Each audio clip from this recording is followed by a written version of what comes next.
Hello, BookTube. This is the second part of the second shelf of the first bookshelf. The next volume is, again, another Robert Graves. We just did the Greek myths, the 2-volume set for folio.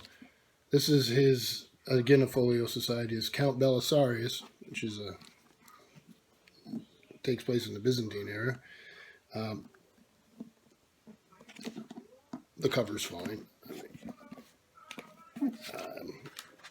Not a great fan of the art in this. Robert Graves, Count Belisarius, introduced by Lindsay Davis, who, if I'm correct, is a mystery writer.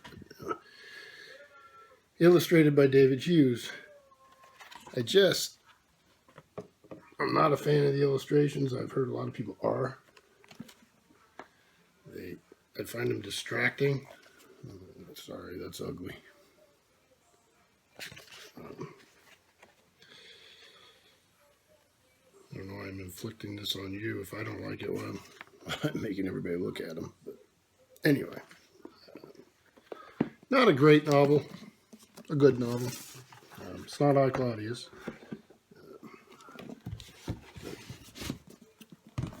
Had to read it.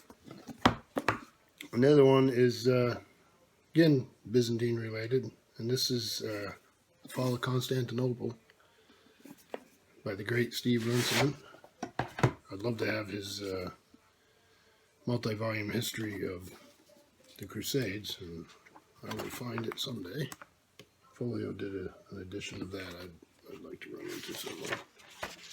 So The Fall of Constantinople, 1453, and the illustrations in this one are just fantastic. Introduced by Judith Herron.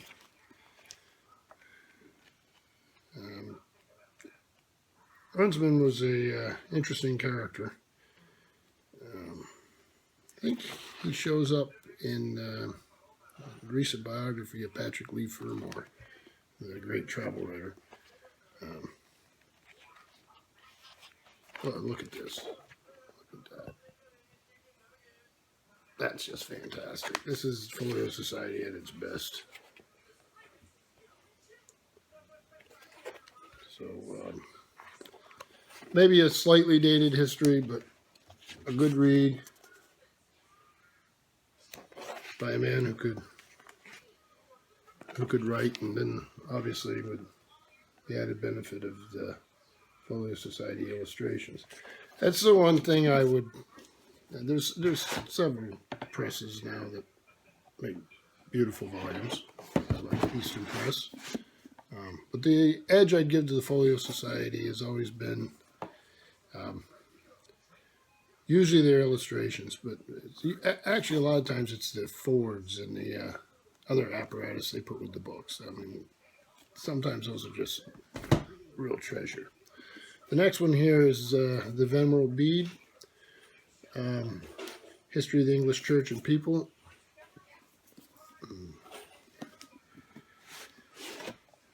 Look at this.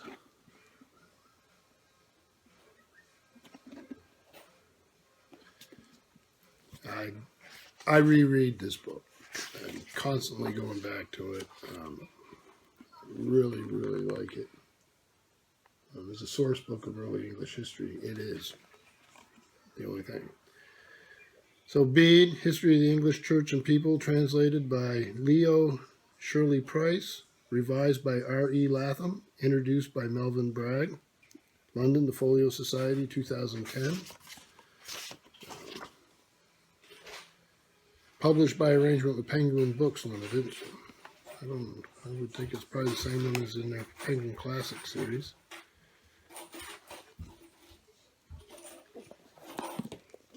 So here we have another Folio Society. This is Kenneth Clark's The Nude.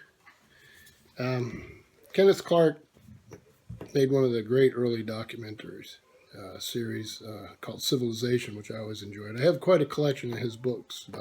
They're not on this shelf, and we will get to them eventually.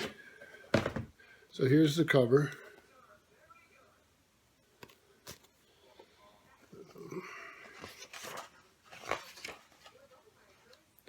Kenneth Clark, The Nude, A Study in Ideal Form. Introduction by Charles Saumarez, I believe I'm pronouncing that right, Smith, London, The Folio Society, 2010.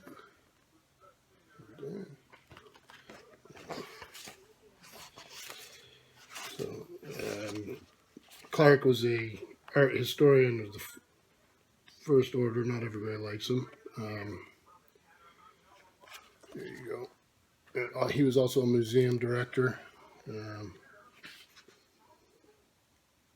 Played a big role in art preservation during World War II for the British. I'm being a little careful what images here I show here. There we go. I've read some of his autobiography. I've read a biography of him. I have an odd volume that we'll get to eventually. That he did an introduction to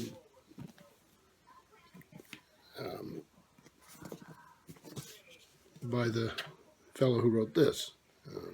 This isn't that book.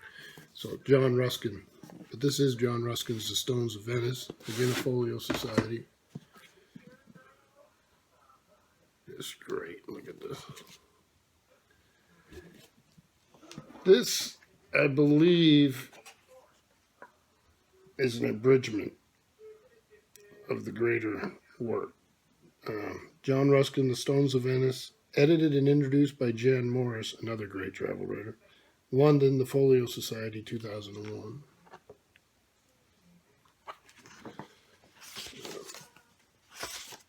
See if we can show you one of the colored plates. Oh, here you go. Great color. Look at that blue.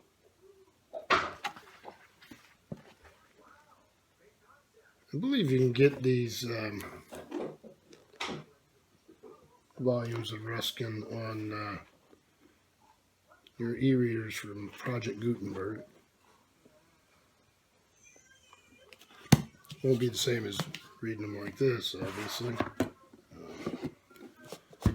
But for those of you who like ebooks, it's free. And the Project Gutenberg volumes always seem to be readable. So now we move to another folio edition. This is Goethe, Italian Journey. Great big volume. There you go.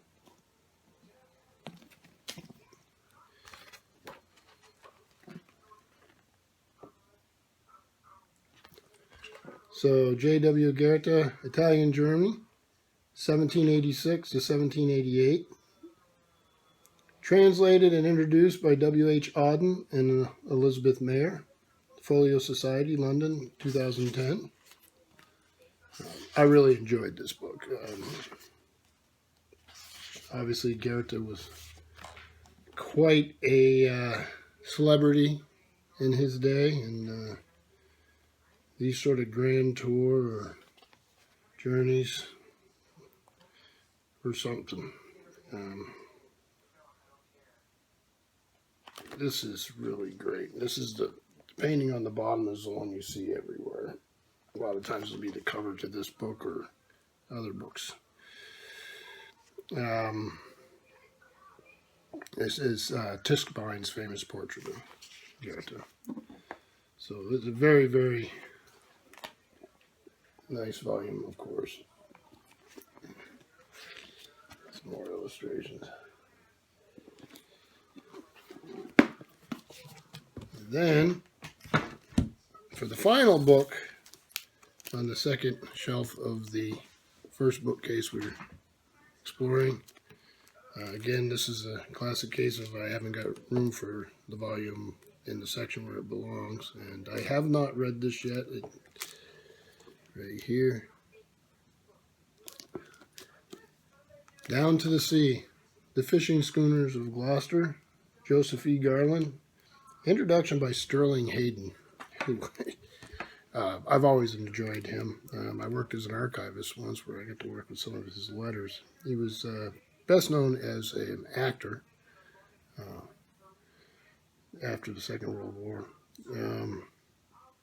But he's also a very good writer. I think he wrote a novel, Voyage, and then another, I think a nonfiction work called The Wanderer, which is he was a real sailor and he knew his business. So quite a added benefit to have him doing an introduction as part of the map there. So this was published by David Arden Godine, publisher in Boston. It's the first edition. It was published in 1983. Like I say, I haven't read it yet, but I'm really looking forward to it. Look at these illustrations there. So, you like maritime stuff. So again, something to look forward to. So that does it for our tour of that second shelf of the first bookcase. And thank you, BookTube.